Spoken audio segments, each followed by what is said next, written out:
పాత్రికేయ మిత్రులందరికీ కూడా ముందుగా నమస్కారాలు మీ అందరికీ కూడా తెలియజేసుకుంటూ, ఆంధ్రప్రదేశ్ రాష్ట్రంలో మన పోలవరం బనకచెర్ల ప్రాజెక్ట్ ఏదైతే ఉందో, ఈ ప్రాజెక్టు మీద వాస్తవాలు ఇటు ఆంధ్రప్రదేశ్ రాష్ట్ర ప్రజలకి అటు తెలంగాణ రాష్ట్ర ప్రజలకి కూడా తెలియజేయాలనే ఉద్దేశంతో పోలవరం బనకచెర్ల ప్రాజెక్టు నిజాలు ఏంటనేది ప్రజలకి అందరికీ కూడా తెలియజేయాలనే ఉద్దేశంతో ఒక చిన్న పవర్ పాయింట్ ప్రజెంటేషన్ ఈ సందర్భంగా తెలియజేసుకుంటూ ఉన్నా.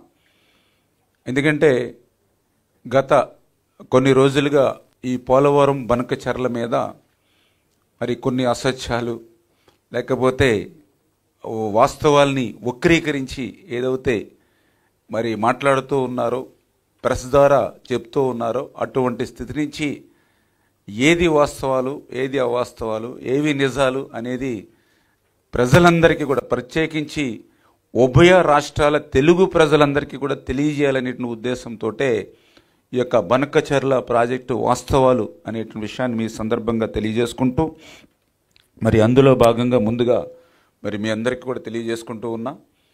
ఏదైతే ఈ యొక్క పోలవరం యొక్క బనకచెర్ల ప్రాజెక్ట్ ఏదైతే ఉందో, దీని యొక్క స్వరూపం మీ అందరికీ తెలుసు. ఎందుకంటే మన రాష్ట్ర ప్రజలుగా, అదేవిధంగా ప్రెస్తో మేము చాలాసార్లు కలిసి ఉన్నాం కాబట్టి దీని యొక్క స్వరూపం అంతా కూడా చాలా వరకు మీ అందరికీ తెలుసు. కానీ మీ ద్వారా ఈవేళ ఉభయ రాష్ట్ర ప్రజలకు కూడా తెలియజేయాలనే ఉద్దేశంతో ఏదైతే గత 50 సంవత్సరాలుగా పోలవరంకు సంబంధించి ఏదైతే గోదావరి నది ఏదైతే ఉందో, ఈ యొక్క గోదావరి నదికి ప్రతి సంవత్సరం కూడా 3000 టీఎంసీల నీరు వృధాగా సముద్రంలో కలిసిపోతున్నటువంటి పరిస్థితి మనందరికీ తెలుసు.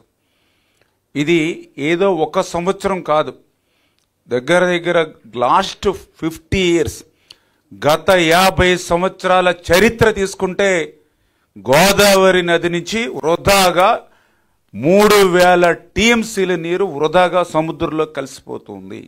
వృధాగా సముద్రంలో ఉన్నటువంటి ఉప్పు నీటిలో కలిసిపోతున్నటువంటి పరిస్థితి. ఇది చరిత్ర, ఇది వాస్తవం అనే విషయాన్ని ముందుగా మీ అందరికి కూడా తెలియజేసుకుంటూ ఉన్నా. అటువంటి వృధాగా సముద్రంలో కలిసిపోయేటువంటి 3000 టీఎంసీల నీరులో 200 టీఎంసీల నీరు, అంటే రోజుకి 200 టీఎంసీల చొప్పున 100 రోజులు 200 టీఎంసీల నీరుని మనం యొక్క పోలవరం బనకచెర్ల ప్రాజెక్టుకు తీసుకురావాలనే ఉద్దేశమే ఈ ప్రాజెక్టు స్వరూపం అని చెప్పి తెలియజేసుకుంటూ, ఈ పోలవరం బనకచెర్ల ప్రాజెక్టు సంబంధించి 3 సెగ్మెంట్లుగా దీన్ని మనం నిర్మాణంలో వెళ్తూ ఉన్నాం. అందులో సెగ్మెంట్ 1 చూసినట్లయితే పోలవరం నుంచి బనకచెర్ల పోలవరం నుంచి ప్రకాశం బ్యారేజ్ వరకు కూడా సెగ్మెంట్ 1 కింద.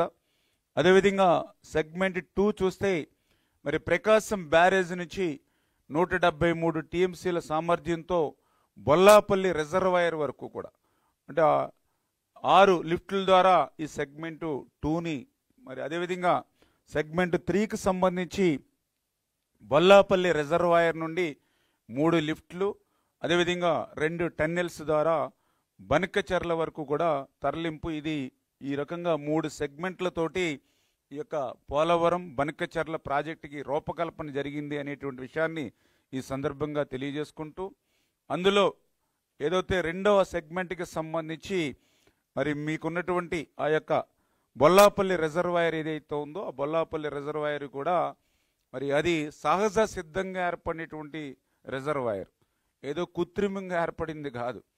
అది 173 టీఎంసీల నిలువ ఉండేటువంటి సామర్థ్యం, 4 కొండల మధ్య కూడా సహజ సిద్ధంగా ఏర్పడిన రిజర్వాయర్. వీటినన్నింటినీ కూడా ఉపయోగించుకుని, అంటే ఇంకా క్లియర్గా చెప్పాలని అంటే ఏదైతే సెగ్మెంట్ 1 అంటే ఇది మనం ఏదైతే పోలవరం డ్యామ్ ఏదైతే ఉందో, ఆ పోలవరం డ్యామ్ నుంచి ఏదైతే ఇప్పుడు మన కృష్ణా రివర్ ప్రకాశం బ్యారేజ్ ఏదైతే ఉందో, ఇదంతా కూడా గ్రావిటీ మీదే ఈ ఫస్ట్ సెగ్మెంట్గా మనం నిర్మాణం చేసుకోబోతున్నాం.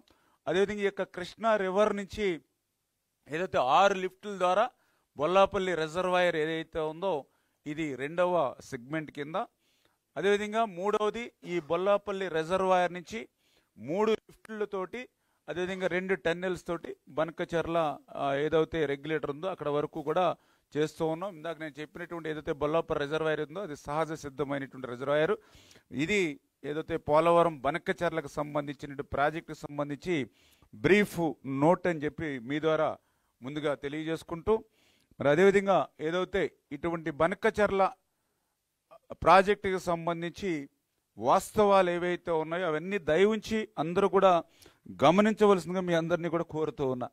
ఎందుకంటే ఈ బనకచెర్ల మీద వచ్చినటువంటి ఆరోపణలు లోతుగా గనక పరిశీలిస్తే ఒక విషయం పూర్తిగా మనకు స్పష్టంగా అర్థమవుతూ ఉంది. ఏదైతే ఈ యొక్క ఆరోపణల మీద ఉన్నటువంటి చూస్తే సాంకేతిక అంశాల మీద కంటే కూడా రాజకీయాల మీదే వారి శ్రద్ధ, దృష్టి, తపన కనిపిస్తున్నటువంటి పరిస్థితి అనే విషయాన్ని కూడా ఈ సందర్భంగా తెలియజేసుకుంటూ, అంటే ఆ రాష్ట్రంలో ఉన్నటువంటి అంతర్గత రాజకీయ పోరు కోసం పోలవరం బనకచెర్లను ఉపయోగించుకోవడం ఎంతవరకు సమంజసమో ఈరోజు తెలుగు రాష్ట్ర ప్రజల్ని కూడా ఈరోజు మరి ఆలోచించమని చెప్పేసి కూడా మీ ద్వారా కోరుతున్నానని చెప్పేసి తెలియజేసుకుంటూ, మరి అటువంటి ప్రాజెక్టుకి సంబంధించి అనుమతులు ఏవైతే ఉన్నాయో మరి ఈ అనుమతుల మీద కూడా వాళ్ళు అసత్యాలు చెప్తూ ఉన్నారు. ఏదైతే ఈ యొక్క పోలవరం బనకచెర్లకు సంబంధించి మరి ఎటువంటి అనుమతులు లేకుండా ఆంధ్రప్రదేశ్ రాష్ట్ర ప్రభుత్వం ముందుకు పోతుంది అని చెప్పి చెప్తూ ఉన్నటువంటి పరిస్థితి. ఇందులో వాస్తవాలు చూస్తే మరి ఏదైతే ఈ యొక్క ప్రాజెక్టుకి సంబంధించినటువంటి అనుమతులు ఏవైతే ఉన్నాయో అన్నీ కూడా నిబంధనల ప్రకారమే తీసుకోబడతాయి. ఇక్కడెక్కడ కూడా ఎటువంటి అనుమానాలకి కూడా తావు లేదు. దానిలో భాగంగానే ఏదైతే 2025 సంవత్సరం మొన్ననే మే 22వ తేదీనే ఈ సంబంధించినటువంటి ప్రాజెక్ట్ ఏదైతే ఉందో దీనికి సంబంధించినటువంటి ప్రాథమిక నివేదిక సిడబ్ల్యూసి కూడా సమర్పించడం జరిగింది. ఏదైతే ఆ సిడబ్ల్యూసి మనం సమర్పించినటువంటి ప్రాథమిక నివేదికను ఆమోదించిన తర్వాత ఖచ్చితంగా ఆ డిపిఆర్ను కూడా ఆ సిడబ్ల్యూసికి సమర్పించడం అవుతుంది అని చెప్పి తెలియజేస్తున్నాయి. ఎందుకంటే మొన్న మాట్లాడినటువంటి వారు ఎవరైతే ఉన్నారో మరి ఎక్కడ ఏ రకంగా ఆమోదం లేకుండా డిపిఆర్ని ఎట్లా సబ్మిట్ చేస్తామని అంటూ ఉన్నారు. ఏ విధమైనటువంటి అనుమానాలు ఎవరికి అవసరం లేదు. ప్రాథమిక నివేదికను ఆమోదించిన తర్వాతే ఈ డిపిఆర్ను కూడా మన సిడబ్ల్యూసికి సబ్మిట్ చేస్తామని చెప్పి తెలియజేసుకుంటూ, మరి అదేవిధంగా ఏదైతే పర్యావరణ శాఖకు సంబంధించి కూడా ఈ టర్మ్స్ ఆఫ్ రెఫరెన్స్ టీఆర్ ఏదైతే ఉందో దీన్ని ఆమోదం కోసం కూడా ఈ యొక్క పర్యావరణ శాఖ కూడా ప్రతిపాదనలు కూడా పంపించడం జరిగింది అనే విషయాన్ని కూడా మీ ద్వారా, అంటే ఈ రకంగా పోలవరం బనకచెర్లకు సంబంధించినటువంటి అనుమతులన్నీ కూడా నిబంధనల ప్రకారమే ముందుకు తీసుకెళ్తున్నాం అనే విషయాన్ని కూడా మరొక్కసారి మీ ద్వారా ప్రజలందరికీ కూడా తెలియజేసుకుంటున్నానని చెప్పి తెలియజేసుకుంటూ, అదేవిధంగా ఏదైతే మరి వారు మాట్లాడుతున్నటువంటి మాటల్లో మరి ఈ యొక్క జలదోపిడి అంటే ఆంధ్రప్రదేశ్ రాష్ట్రం జలదోపిడికి పాల్పడుతూ ఉంది. ఎగువనున్నటువంటి తెలంగాణ రాష్ట్రానికి నష్టం ఏర్పడుతూ ఉంది. రాష్ట్ర ప్రభుత్వం మరి కళ్లకు కనిపించినటువంటి పరిస్థితి ఉంది.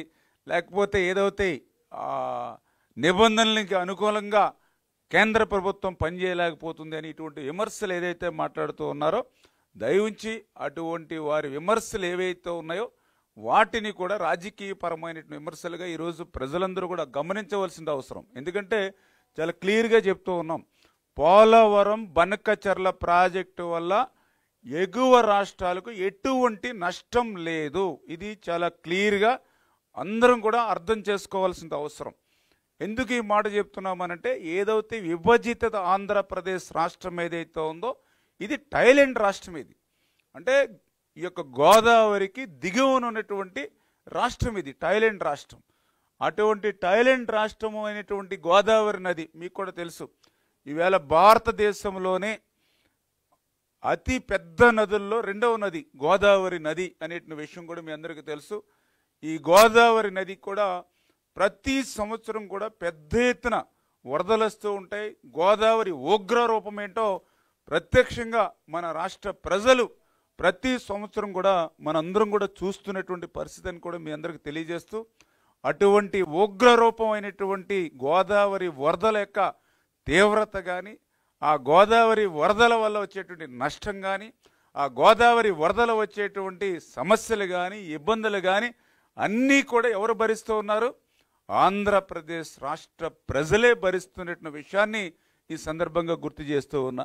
ఈ రకంగా అన్ని కష్టాలు కూడా భరించవలసినటువంటి చివరి రాష్ట్రానికి ఆ యొక్క వరద జలాలను కూడా మరి ఉపయోగించుకోవడం అనేది ఇది సహజ న్యాయపరమైనటువంటి హక్కు. ఇది ఎందుకంటే ఇన్ని బాధలు, ఇన్ని కష్టాలు, ఇన్ని సమస్యలు, ఇంత తీవ్రత ఏదైతే అనుభవిస్తున్నామో ఆ రకంగా ఆ హక్కు, ఆ వరద జలాలను ఉపయోగించుకునేటువంటి హక్కు కూడా సహజ న్యాయపరమైన హక్కు అనే విషయాన్ని కూడా ఈ సందర్భంగా గుర్తు చేసుకుంటూ, ఈ రకంగా దిగువ రాష్ట్రమైనటువంటి ఆంధ్రప్రదేశ్, అట్టడుగున మరి ఉన్నటువంటి ఆంధ్రప్రదేశ్ రాష్ట్రం ఎగువ రాష్ట్రాల యొక్క ప్రయోజనాలు కానీ, అదేవిధంగా ఎగువ రాష్ట్రాల యొక్క న్యాయబద్ధమైనటువంటి నీటి అవసరాలు తీరాక మాత్రమే ఈ వరద జలాలను బనకచర్ల ప్రాజెక్టుకు ఉపయోగించుకుంటున్నాము అనే విషయాన్ని స్పష్టంగా ఈ సందర్భంగా తెలియజేసుకుంటూ, అందుచేత ఇది ఏ ఎగువ రాష్ట్రానికి మరి ఇది వ్యతిరేకంగా కాదు,